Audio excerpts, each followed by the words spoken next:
I'm the CEO. I mean, you're my top artist. Anybody you would have brought to the table, I would have been willing to talk to. Right. I ain't gonna get more money because I'm talking.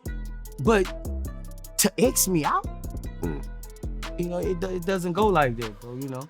And all the parties involved, everybody was in cahoots and everybody knew what was going on. What's good, RIZZLE fam? Disagreements and tensions have been growing steadily between Boosie and Yung Bleu. It's been rather obvious that their relationship isn't all sunshines and rainbows anymore. Things started really heating up once Boosie decided to go off on Yung Bleu for trying to betray him. Boosie's boy ain't been playing by the books, and it's starting to show. It's worth mentioning that it wasn't always like this between Boosie and Bleu. In the beginning, they were on good terms. Thanks to Boosie, Blue's career in the rap music industry took off. If it wasn't for him, who knows where Bleu would have been, or if he would even be making music with big names like Drake, Chris Brown, and 2 Chainz. So let's take it back a little bit. Bleu is a young rap artist born in the city of Mobile, Alabama, but raised in the ATL. Like most rappers, he kicked things off making mixtapes. Those same mixtapes were the ones that captured the attention of some of the bigger fish from the southern hip-hop scene. The first mixtape he made was called Hello World. It was a self-released project. But then came the mixtape Investments, as well as the Investments 2. That he made working with Young Boss Entertainment. Little did he know that the third series of the Investment mixtapes were going to be made alongside Boosie Badass. Boosie wanted Bleu signed, and that much was clear. Because of his influence, Bleu ended up getting a deal with Columbia Records, and it was through Boosie's Badass Music Syndicate, Boosie's very own label. Bleu's music reached Boosie through Boosie's brother,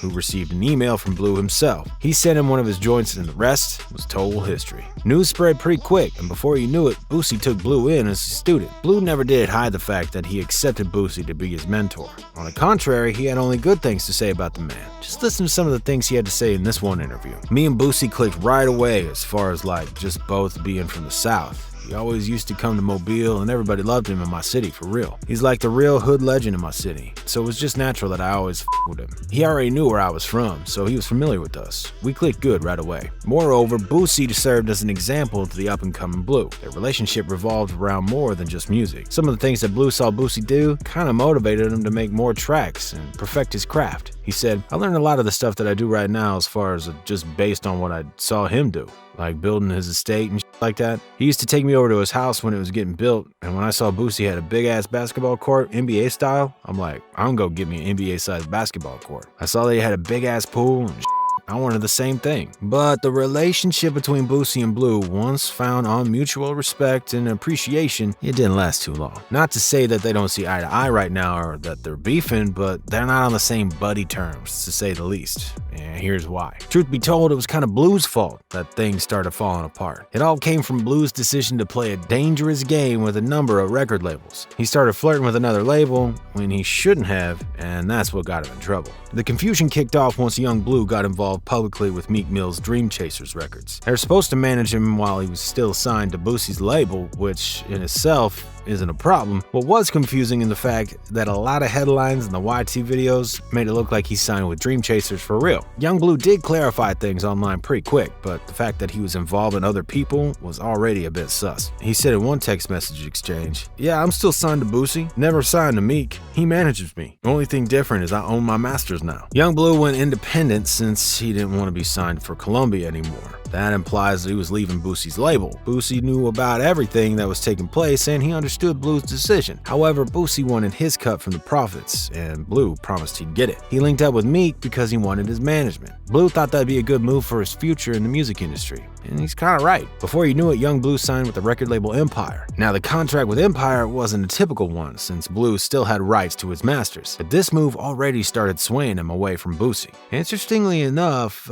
he also changed his name. It wasn't that big of a change, but he did talk about it even on his social media. Yung Bleu was now just Bleu. This was probably a sign that he took a fresh start with his new record label. A lot of artists change their name when they want a clean slate. A little after his Empire contract came, his record Yours Mine Still, both single and the remix version with Drake. After that, Bleu blew up big time, both in popularity and in the cash he was making. He's becoming a big boy in the game. After that happened, he had an interview with Vlad TV during which he said he wasn't technically signed to Boosie. Like my situation is like, it's more difficult than contracts. Like, you know what I'm saying? It's really more like, it's not really contracts. It's like loyalty. Like, you know what I'm saying? It's like more the contract. This was the first time that he seriously let Boosie down because of what Bleu said just wasn't right. It wasn't what actually took place since he was in fact signed to his label. What he did was wrong. He used a pretty messed up opportunity while Boosie was recovering to go behind his back and sign with another label. Boosie spoke with Vlad TV and he explained what happened in detail. He spoke, I was done wrong while I was shot in a wheelchair. Yeah, went far, did all this stuff when I was in a wheelchair. And that's what really pissed me off about the situation. I would have took Bleu to any label and tried to get him, but they did all this when I was in a wheelchair. And you bring me 100,000 like you doing this for me, helping your career, when you done went got this money from Empire. It's just wrong, bro. The $100K that Boosie mentioned in the interview was the money that Bleu gave him. There's even a video where he shows off the racks that Bleu gave him. Little did he know that was Empire money. But that's not even what upset Boosie. What happened is that he did him wrong. They didn't do business like they were supposed to. Why did he do this stuff behind his back? Why'd he give him $100K for another label when you could give him something worth way more, like loyalty and respect? Not to mention that he could have probably made a lot of money with his label too if he only had patience. That's why Boosie was disappointed. That's why Bleu did him wrong. Fans are shaking their heads too. I don't understand how someone can do Boosie wrong. Shake my head. He's one of the most genuine artists out there. He wants to see everyone get rich. And another comment wrote, I feel your pain, Boosie. You're like the hood dad trying to feed everybody, and they're so ungrateful. Slap in the face. People just can't believe the way Bleu handled this whole situation. He put trust in Empire, thinking it wouldn't cause any harm with Boosie, but they all knew very well that they were taking away Boosie's bread and butter. Since they couldn't figure out a way to make it work, Boosie had no other choice but to take his thing to court. Nah, I gotta take everybody to court, bro. Yung Bleu ain't really in it. It's just the people who all was behind it, bro. People did some messed up business, bro. Like, I got it, like, I'm straight. This is crazy.